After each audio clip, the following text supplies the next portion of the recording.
If you've been following Valorant esports for the past couple months, you know it's definitely been an interesting year. Whether if it's the Guard laying off all their employees or all the NA teams getting ran out of Brazil, it's definitely been an eventful year so far. But to be honest, I definitely gotta be more excited for what's going on in Tier 2 Valorant. More specifically, I'm talking about all these giant content creators purchasing Valorant like teams, like organizations, and they're actually like not bad. Like they're legit Tier 2 competition and it's good to watch. It's bringing a lot of new people to Valorant, or at least people that wouldn't normally watch Valorant. I think it's great for the game and it's great to watch, great content for everybody involved in it, and I think it could honestly be the future of esports. Now, if you don't know what I'm talking about Moist Critical and Disguised Toast and maybe XQC. I don't know. He kind of said he did, but nothing ever got confirmed yet. I'm talking about them buying Valorant teams. Now, if you know anything about esports, you know it's definitely been a struggle for organizations to make money, not only in Valorant, but in pretty much anything. It's how a lot of organizations that don't, perform like a top team do go under very quickly because they're backed by a lot of like, legit investors, like very, very rich people, but you're just bleeding money. You lose so much money that it's just not worth it unless you're like actually like dedicated to it. And if you watch somebody like Moist Critical, he's been doing his whole like Moist Esports thing for what it's been a couple months now, and he's been very vocal about it, just like permanently bleeding money, and there's not really a sight into making money in the near future. But he also did say that it's not to make money; it's because he did some, that he enjoys, and it's just something pretty cool to do.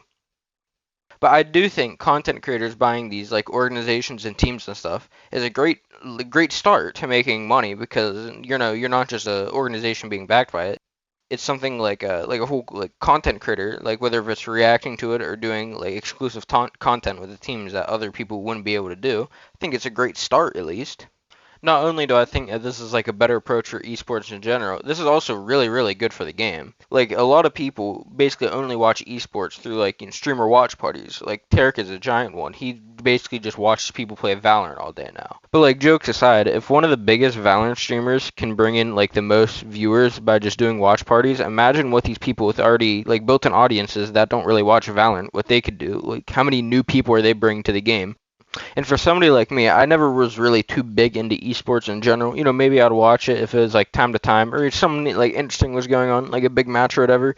But I'm not even, that big of a fan of any of these content creators that have bought in teams so far. I'm not really a viewer of many of them. But this has definitely gotten me to watch more Valorant esports.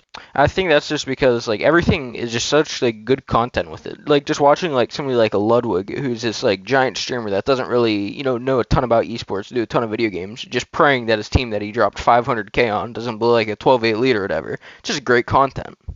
And if somebody like XQC gets into it, he has like the biggest audience on Twitch, like some of the most dedicated audience ever. Like they'll just sit there and watch him do whatever for like 18 hours. Imagine if he had like this insane like giant watch party. That would like break Valorant records. That'd be insane. And I think a problem that a lot of these like mainstream organization have like Cloud9 or like NRG or something, they don't really have great built-in fan bases. Sure, you can be fans of certain players like on the team or whatever, but they don't really come with a great built-in fan base. Like seriously, who's a fan base of Shopify Rebellion? I don't know any like giant Shopify fans. You know what I mean? But if you have these giant streamers with tens of millions of subscribers, or whatever, it comes with like so much built-in audience that it's definitely a lot easier to get started than something just like a pure organization, backed by normal investors and all of that.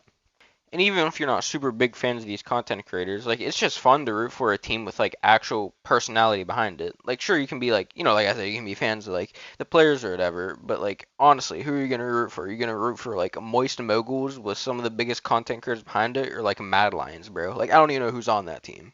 To be clear, this is also like tier 2 Valorant, so this isn't like tier 1 where your teams like Cloud9 and 100 Thieves are. They're very, very similar. Like a lot of people have been saying that these top tier 2 teams can definitely, take these top tier 1 teams, but it's not, like the teams that are playing in like the lock-in that just happened.